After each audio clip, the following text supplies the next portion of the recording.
Well, we can ask ourselves what the purpose of an educational system is.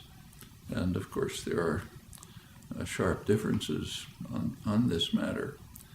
There's the traditional an interpretation that comes from the Enlightenment, which holds that the highest goal in life is to inquire and create, to search the riches of the past, try to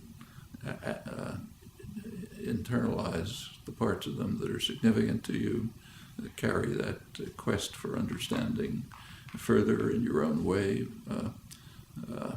Purpose of education, from that point of view, is just to help people determine how to learn on their own. It's you, the learner, who is going to achieve in the course of education, and it's really up to you what you'll master, where you'll go, how you'll use it, how you'll go on to produce something new and exciting for yourself, maybe for others. That's one concept of education. The other concept is essentially indoctrination. People have the idea that from childhood, young people have to be placed into a framework in which they'll follow orders, accept existing frameworks, not challenge, and so on. And this is often quite explicit. So, for example, after the activism of the 1960s, there was great concern across much of the educated spectrum that young people were just getting too free and independent, that the country was becoming too democratic, and so on. And in fact, there's an important study on what's called the crisis of democracy, too much democracy, arguing that claiming that there are certain institutions responsible for the indoctrination of the young. It's their phrase, and they're not doing their job properly. That's schools, universities, churches. We have to change them so that they carry out the job of indoctrination and control more effectively. That's actually coming from the liberal internationalist end of the spectrum of the spectrum of educated opinion. And in fact, since that time, there have been many measures taken to try to turn the educational system towards more control, more indoctrination, more vocational training, imposing a debt which traps students, young people, into a life of conformity and so on. That's the exact opposite of the what I refer to as the tradition that comes out of the Enlightenment. And there's a constant struggle between those. In the colleges, in the schools, do you train for passing tests, or do you train for creative inquiry, pursuing interests that are aroused by material that's presented and that you want to pursue either on your own or in cooperation with others? And this goes all the way through up to graduate school and research. Just two different ways of looking at the world. When you get to a research institution like the one we're now in, at the graduate level, it essentially follows the Enlightenment tradition. In fact, science couldn't progress unless it was based on inculcation of the urge to challenge, to question doctrine, question authority, search for alternatives, use your imagination, act freely under your own impulses. Cooperative work with others is constant, as you can see just by walking down the halls. That's, in my view, what an educational system should be like, down to kindergarten. But there's certainly are powerful structures in the society which would prefer people to be indoctrinated, conform, not ask too many questions, be obedient, fulfill the roles that are assigned to you, and don't try to shake systems of power and authority. Those are choices we have to make, either as people, wherever we stand in the educational system, as students, as teachers, as people on the outside trying to help shape it in the directions in which we think it ought to go.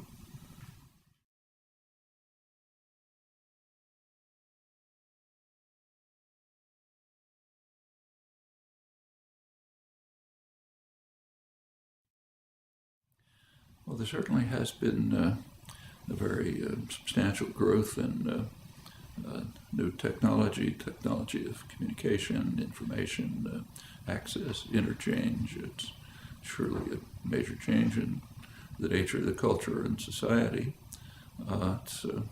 We should bear in mind that the technological changes that are taking place now, while they're significant, probably come nowhere near having as much impact as technological advances of, say, a century ago, plus or minus.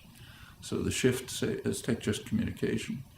The shift from a typewriter to a computer, or a telephone to the email is significant, but it doesn't begin to compare with the shift from a sailing vessel to a telegraph. I mean, the time that cut down in communication between, say, England and the United States was extraordinary as compared with the changes taking place now.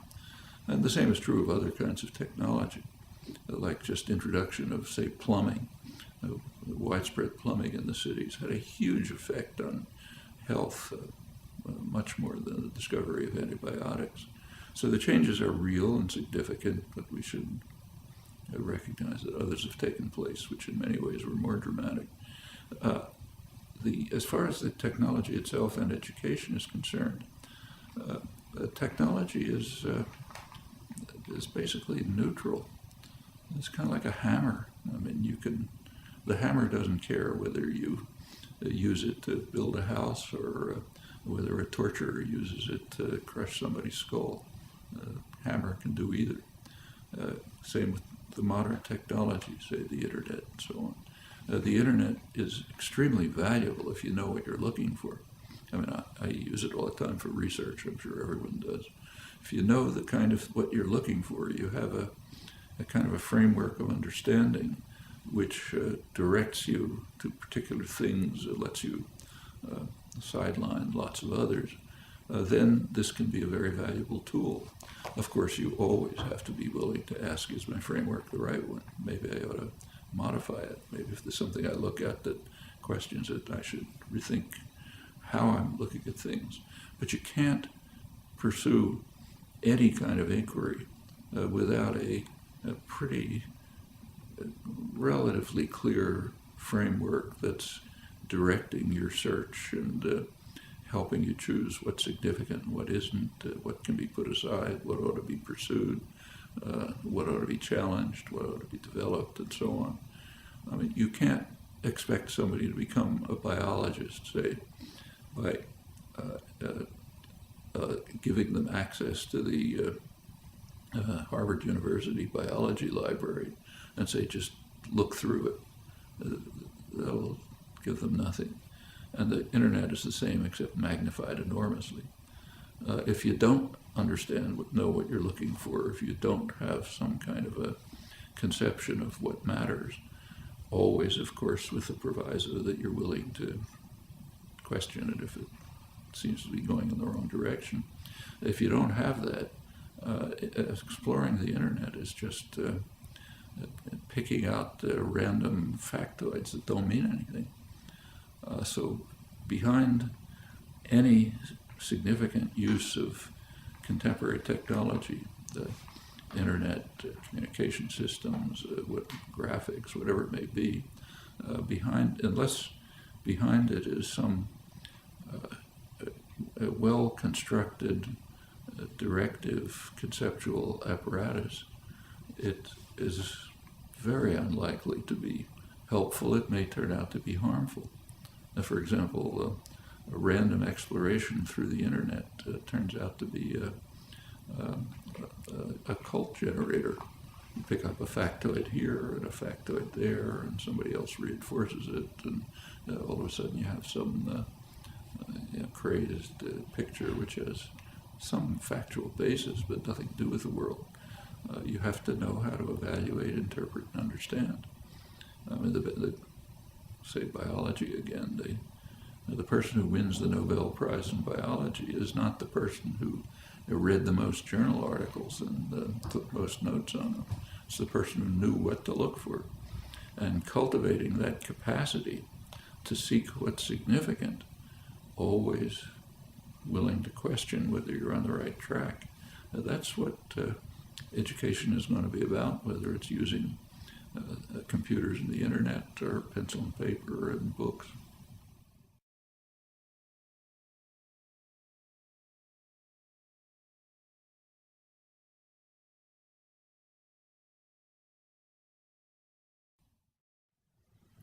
Well, education is discussed in terms of whether it's a worthwhile investment. Does it create human capital that can be used for economic growth and so on? That's a very strange, it's a kind of a very distorting way to even pose the question, I think. Do we want to have a society of free, creative, independent individuals able to appreciate and gain from the cultural achievements of the past and to add to them? Do we want that? Or do we want people who can increase GDP? They're not necessarily the same, they're not the same thing. And an education of the kind that, say, Bertrand Russell, John Dewey, and others talked about, that's a value in itself. Whatever impact it has in the society, it's a value because it helps create better human beings. After all, that's what an educational system should be for. On the other hand, if you want to look at it in terms of costs and benefits, take the new technology that we were just talking about. Where'd that come from? Well, actually, a lot of it was developed right where we're sitting. Down below where we now are was a major laboratory back in the 1950s, where I was employed, in fact, which was had lots of scientists, engineers, people of all kinds of interests, philosophers, others, who were working on developing the basic character of and even the basic tools of the technology that is now common. Computers and the internet, for example, were pretty much in the public sector for decades, just funded in places like this, where people were exploring new possibilities that were mostly unthought of, unheard of at the time. Some of them worked, some didn't. The ones that worked were finally converted into tools that people can use. That's the way scientific progress takes place. It's the way cultural progress takes place generally. Classical artists, for example, came out of a tradition of craftsmanship that was developed over long periods with master artisans, with others, and sometimes you can rise on their shoulders and create new marvelous things. But it doesn't come from nowhere if there isn't a lively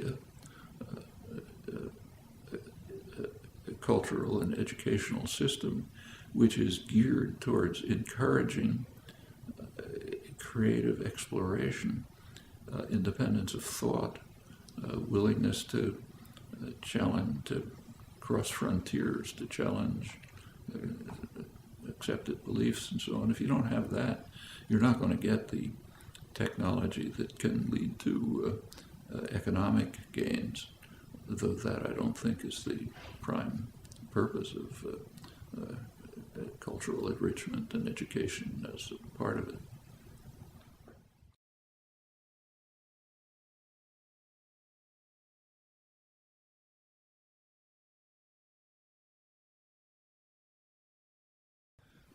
There is, in the recent period particularly, an increasing shaping of education from the early ages towards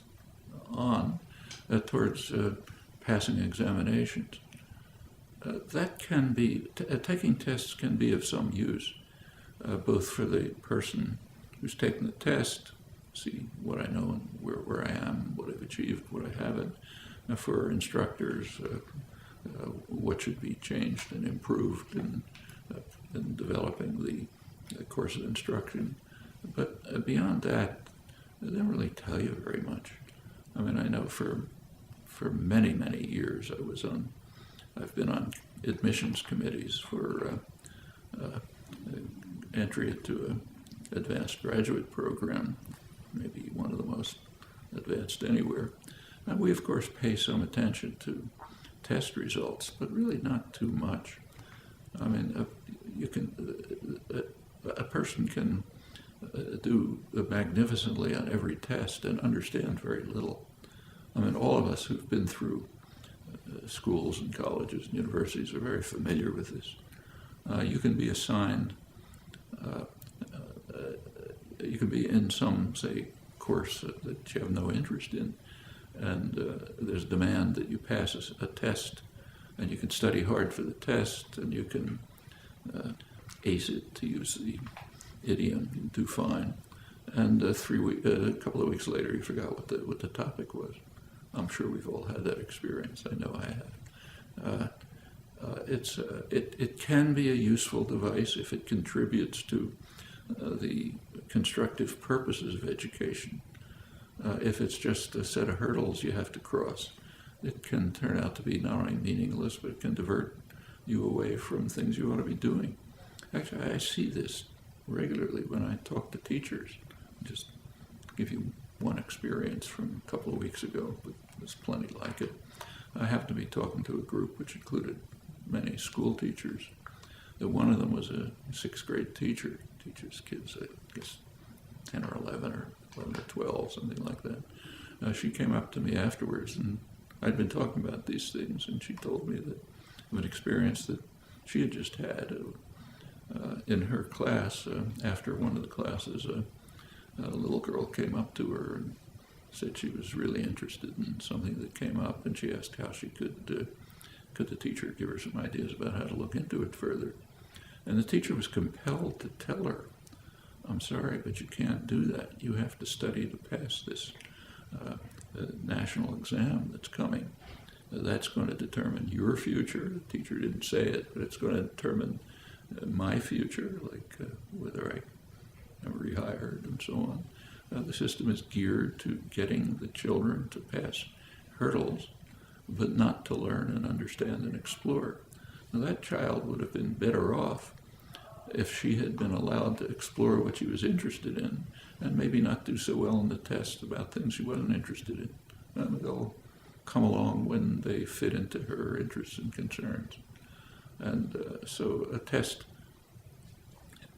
I don't say that tests should be eliminated. They can be a useful educational tool, but ancillary, something that's just helping improve for ourselves, for instructors and others, what we're doing, and tell us where we ought to be moving. But they don't even, passing tests doesn't begin to compare with